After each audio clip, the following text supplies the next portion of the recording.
బైబిలా news పేపరా? ఓ సంఘ కాపరి తన సంఘంలో ఉన్న చదువురాని ఓ పెద్ద ఆయనకు చదవడం నేర్పించాలని నిశ్చయించుకొనెను.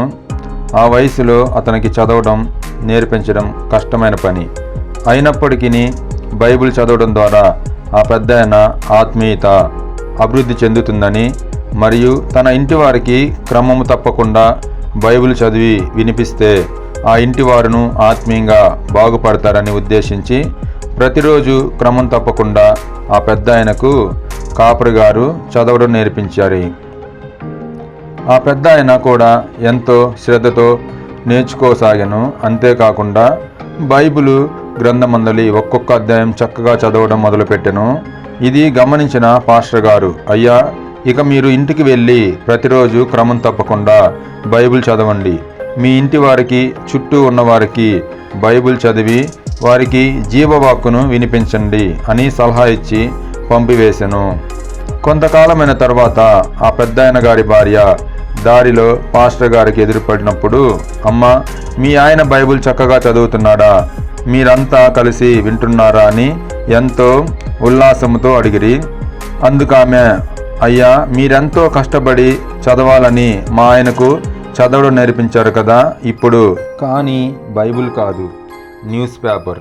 ఆయన చదవడం నేర్చుకున్న నాటి నుండి ఈనాడు పేపరు వార్త, పేపరు ఆంధ్రజ్యోతి, పేపరు ఒకటేమిటి అన్ని పేపర్లు ఒకదాని తర్వాత ఒకటి చదవడం, ప్రతి ఒక్కరికి వినిపించడం, ఇదే ఆయన గారి దినపరిచయ అని అంటుండగా పాస్టర్ గారికి నోటి మాట రాలేదట. ప్రియ చదవరి, ఆ పెద్ద ఆయన ఎంత అవివేకి! బైబిల్ చదువుతాడని పాస్టర్ గారు చదవడం నేర్పిస్తే బైబిల్ను పక్కన పెట్టి చెత్తా చెదారంతో కూడిన ఈ లోక వార్తలతో తన హృదయాన్ని నింపుకోవడం, సమయాన్ని వృధా చేసుకోవడం ఎంత మూర్ఖత్వం అంటే, పేపర్ చదవడం మూర్ఖత్వం కాదు, కానీ ఆత్మీయ ఆహారమును ఆత్మీయతను బలపరిచే బైబిల్ను పక్కన పెట్టి జీవజలమును జుంటె తేనె దారులను నిర్లక్ష్యం చేసి గంటలు గంటలు పేపర్ చదవడం లేదా వీక్లీలు ఈ లోక రచనలు నవలలు చదువుచు వాటినే కాలక్షేపంగా మార్చుకోవడం మాత్రం అవివేకం. ముగింపులో ఒక ప్రశ్న, నువ్వు ఒక సేవకుడవో లేదా విశ్వాసవో అయ్యుండొచ్చు. మరి నువ్వు బైబిల్ ఎక్కువగా చదువుతున్నావా లేక న్యూస్ పేపర్ ఎక్కువ సేపు చదువుతున్నావా? న్యూస్ పేపర్ కనిపించకపోతే చిందులు వేస్తావా లేక బైబిల్ కనిపించకపోతే చిందులు వేస్తావా? దీనిని బట్టి చెప్పొచ్చు నువ్వు వివేకవో అవివేకివో.